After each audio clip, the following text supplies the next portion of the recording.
Hi there, welcome back to the channel. So, making the sale is exciting, but what happens next? If someone pays you today, will they know exactly what to expect tomorrow? Or would you be scrambling to send files, instructions, timelines, or next steps? Delivery is where trust is built or can be broken. So, welcome to video 6 of the Tech Stack series, where I'm breaking down the specific areas within your business where you need a tech stack to manage and scale your business.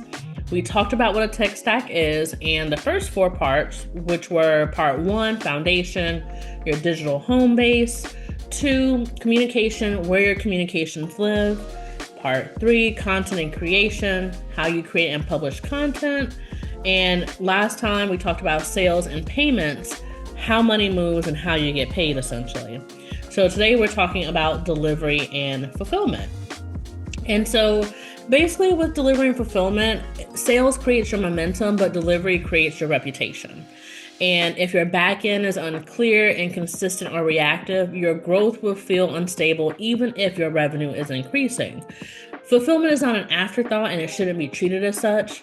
It is the foundation of your organization's long-term stability and sustainability. So let's talk about the structure of this video. I'm going to break it into 5 different parts. But the first part is immediate confirmation. We kind of talked about this yesterday in the prior video, but what happens the moment someone pays? There should be no silence. Silence after payment, it creates doubt, especially if you're talking about selling like a big ticket item.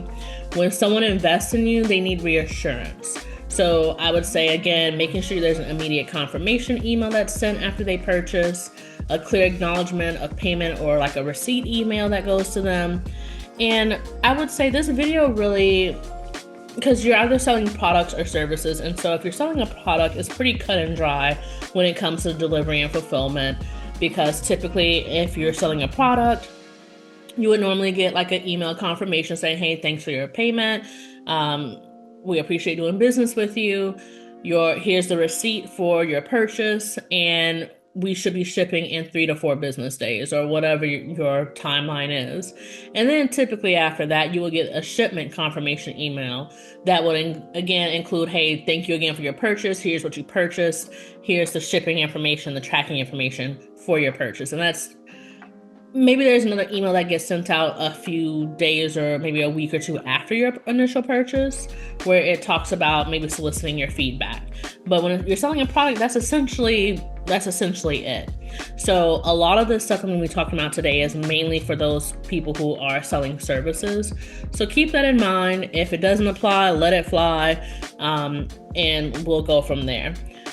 So going back to part 1 of this is, again, the immediate confirmation. If there are any next steps, so I'm going to use an example of a career coach. Let's say you are a career coach, you work with people who are maybe stuck in their careers and they need some coaching.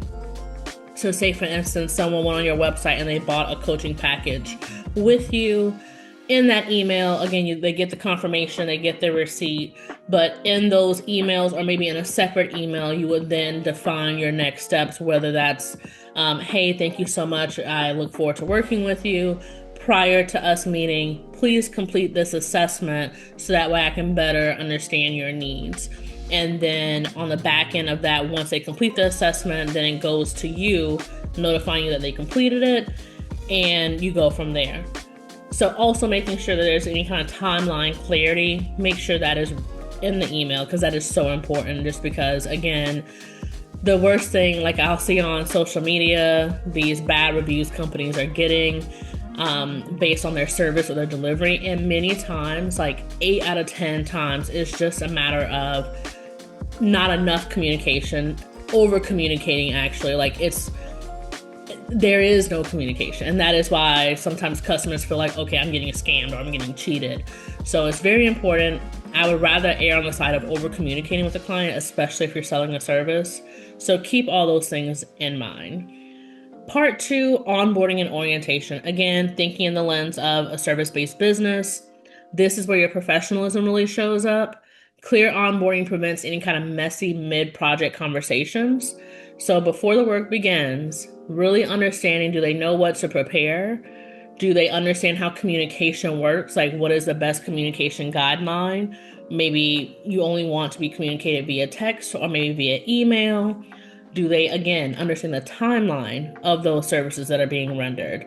Do they also understand what specific deliverables they are expected to walk away with after working with you? Onboarding removes any kind of confusion before it appears. So again, I would say making sure that all those things are communicated out front. I would even say even including the stuff on your sales page, just so that way there's another point of reference for them. Or even if you have to point back, say, hey, if you get a question about timelines of deliverables, you can point them back to the sales page and say, hey, here's what you're going to be getting after working with me. That is so important. And I mean, I can't stress this enough. You want to over communicate, especially if you're working with services or providing services to people, because that's usually where the messy parts of business happens, when there's not enough communication. So moving on to part 3, the client experience. You want to make sure that clients actually enjoy working with you and enjoy the process. The question you're asking is, what does it feel like working with you or your organization? Delivery is not just about sending the final result, it's about the experience along the way. And so I would say making sure that you have clear milestones, regular touch points with your client, organized documentation, defined revision processes, and a clear handoff. All those things are essential, and I would say that should be part of your proposal, or again, even on the sales page, so that way people will understand, okay, going back to the example, if you are a career coach, basically, hey, you can expect when it comes to clear milestones that we have 4 milestones. We'll be touching base twice a month in 1-hour calls where we go over what's been happening over the last 2 weeks since we last met. Organized documentation, making sure that you're taking clear notes in your calls with your clients. So that way, towards the end of your engagement or the end of the project, you can then reflect back on that documentation and kind of prepare like a summary of sorts. Also, when it comes to having a defined revision process, that is so important, because sometimes people can really take advantage over when it comes to services and revisions. You might want to just explain outright, hey, with this service, you get up to 4 revisions. After 4 revisions, you'll have to pay an extra fee, because in that way people aren't wasting your time, and they're being really intentional and deliberate in reviewing the content that you are providing them. So that way you can get the process done, get them their deliverables within the time frame that is allotted for them, and move on and keep the process running. Another is just having just a clear handoff. When the project is done, it's done. And in general, you're basically, if someone described working with you, would they use the word structured? They don't want to feel like it's being piecemealed or being cobbled together as you go. They want to make sure they're in good hands, they're working with an expert, and structure is typically the word that people will work with or use when describing someone who's really competent in their field. All right, so now moving into part 4, where we're talking boundaries and expectations. Delivery systems, contracts, they protect your energy. This is one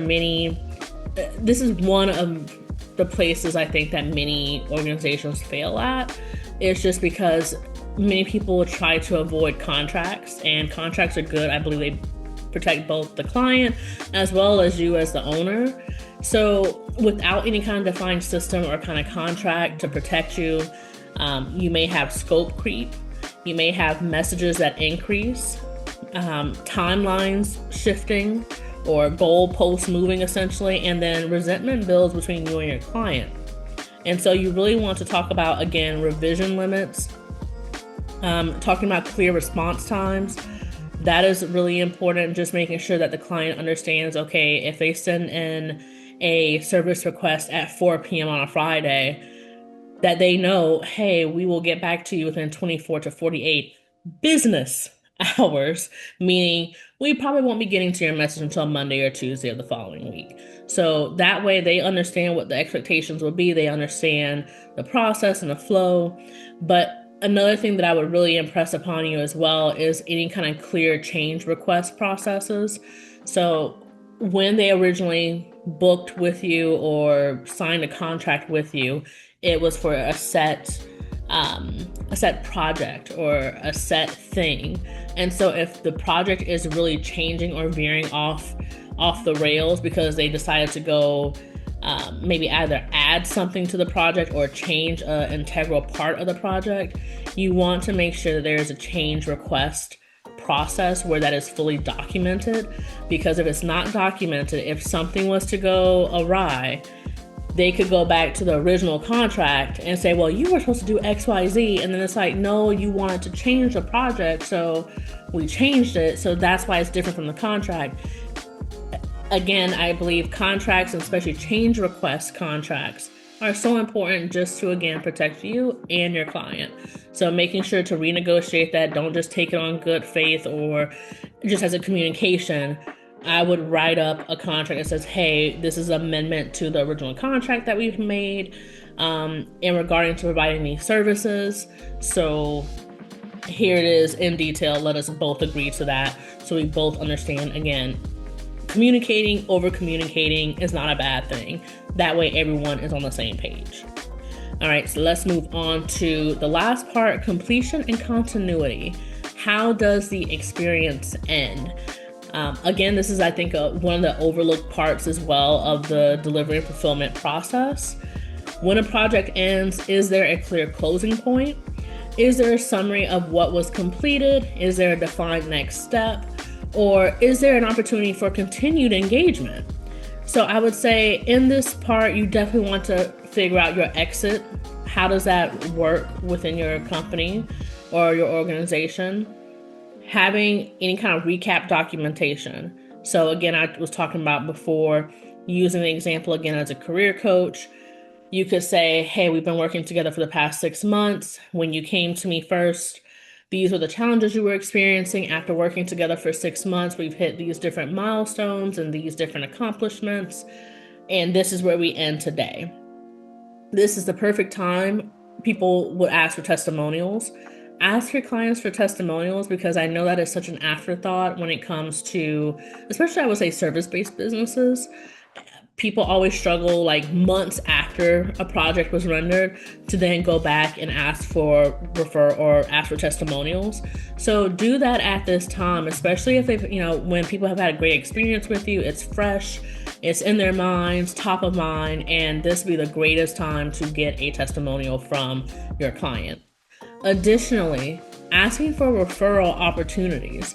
When someone is really happy with a service that you provided, there may be people in their orbit that might also be able to benefit from your services as well. And so just asking them, saying, hey, we had a great time working with you.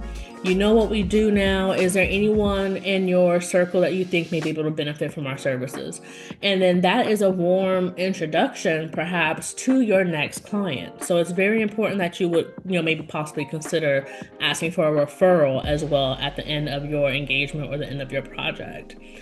Lastly, I would say considering an upsell, using the example again as a career coach, that service was a one-on-one type of engagement where you were doing one-on-one coaching for 6 months. The 6 months have passed. Maybe you can then sell them on maybe a group coaching package that you may have where, hey, Jane Doe, thank you so much for working with me one-on-one for the past 6 months. It was great working with you. I think you made significant progress.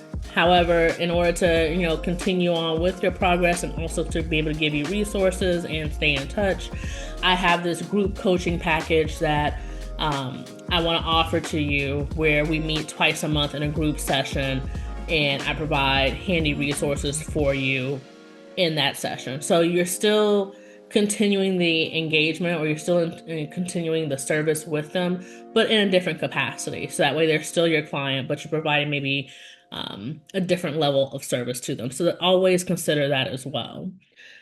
Completion, I would say, and handing off of your project or your client, it really should feel intentional, not abrupt. It's not like slamming on the brakes and telling them basically to get out. It should be more so a steady, hey, thanks for working with us. We've arrived to the destination. Let me help you gather your things and then usher you off. But just my 2 cents. Another little extra thing that I will add in here is that your delivery really determines your retention. You don't build sustainability from constant new sales. You typically build it from repeat clients, referrals, and just your reputation, word of mouth. And that again comes from, I think, a very clean fulfillment system and delivery system.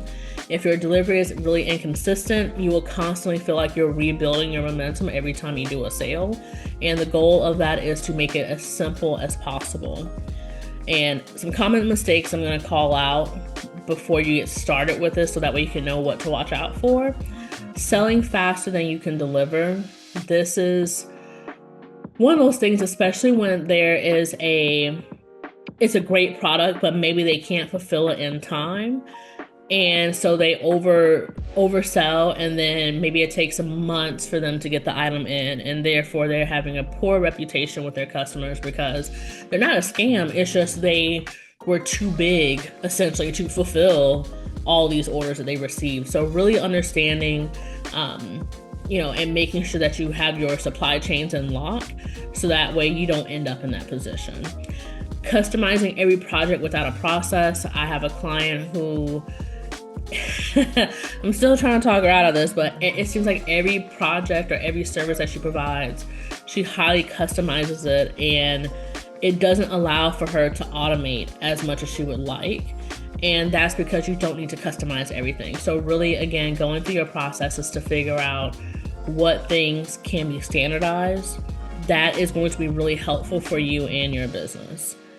I would also say relying on memory instead of documentation. Again, with this tech stack series, I'm hoping that you're watching all these videos first, maybe taking some notes, but hopefully you're not going out and purchasing any kind of subscriptions or software yet. Really understand what each piece of your tech stack does and what it's supposed to do and how it can help you. Then go back and look at your processes that you've hopefully have documented.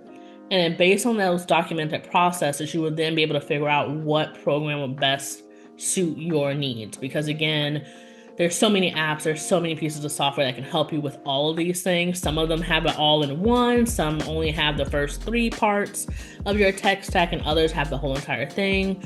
So I really implore you, before you go out and spend money, please just document your processes so that way that is the first part of this whole entire ordeal, I would say. I would also say avoiding any kind of contracts and avoiding not having a clear scope of work is very detrimental to you as the organization owner or operator. You want to make sure that you have things in place, again, to protect yourself and your client. And another common mistake is to not have a defining finish line, I would say, because especially, again, if you are a service-based business, having a conclusion or knowing basically when you are done with a project is so important, because that is, again, how scope creep happens, where people start saying, oh yeah, we're building, maybe the original contract stated that you are supposed to build a website with 10 pages and you're close to being done with those 10 pages. And they say, oh, well, we want to add on a membership database system. And it's like, hold on, wait a minute, that is a significant addition for this contract. We're still sticking to the first 10 pages of the website. It can either be a change order or a change request contract that you would do, or maybe you would just say, hey, let's finish the first 10 pages and then let's enter into a new contract to talk about the website database management system. So really understanding, again, when done is done and when the finish line has been crossed. So that way you're not taken advantage of as the service provider. So let's do a quick audit when it comes to your delivery and fulfillment methods. Ask yourself these questions. If 3 new clients signed today, would you feel calm or overwhelmed? Could someone else understand your delivery process? Do you have repeatable steps, or are you improvising with every sale that you have? Does your system protect your time? And if the answers feel shaky or unsure to any of those, your structure just needs strengthening. So those are just some specific areas to go back through and just really solidify and enhance. So I'll wrap this up by saying anyone can make a sale. Professionals deliver consistently. So delivery is where, again, trust is deepened. I would say boundaries are then respected, and referrals are earned, and reputation is built quietly. These are things that are happening in the back end. And so in the next video, we're going to talk about operations and organization, kind of the behind the scenes systems that keep everything from collapsing in your business. But that's all I have for you today. Today's affirmation is I deliver it with clarity and structure and calm. If you got to this point, thank you so much for watching. My name is Monie, and on this channel, I talk about entrepreneurship, careers, travel, dating, and all the other things in between to help you build a life that fits you and your aspirations. So check out the channel page for more playlists on those specific topics. If you need assistance with anything regarding your tech stack or anything adjacent to that, more than happy to help. In the description box, there's a link in where you can book with me to talk more about your specific needs. But I make videos every single day, so I will see you tomorrow. Bye.